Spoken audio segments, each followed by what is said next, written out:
Donc on a fait le tour. Il m'a aussi introduit aux plantes endémiques, aux plantes menacées de la région. Et justement, il y avait une plante qui est en cours de recherche par Monsieur Eric et qui m'a vraiment inspirée, c'est la cola. Mais en l'occurrence, je travaille aussi sur une série de portraits des plantes qui ont été emmagasinées, archivées dans l'herbier. Et en l'occurrence aussi la carpothèque, qui est la collection des fruits. Donc dès que je suis entrée à la bibliothèque, à l'herbier, j'ai vu en fait les plantes qui étaient en attente, les plantes qui étaient accrochées d'une façon horizontale.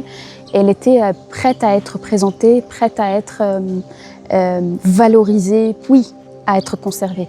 Donc tout le travail que je suis en train de faire en tant qu'artiste après tout, donc c'est vrai, c'est une collecte d'informations et scientifiques et poétiques, mais en même temps c'est une collecte visuelle.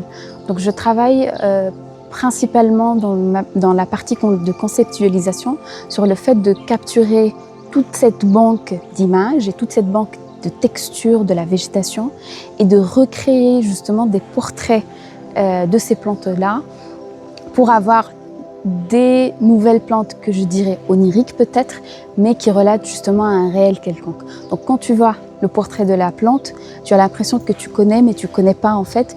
Et c'est justement cet effet-là de se familiariser avec les formes, mais en même temps d'avoir un terrain de discussion qui relate justement de cette idée de muséologie. Donc là, en ce moment, je travaille avec le dessin, donc sur du papier calque.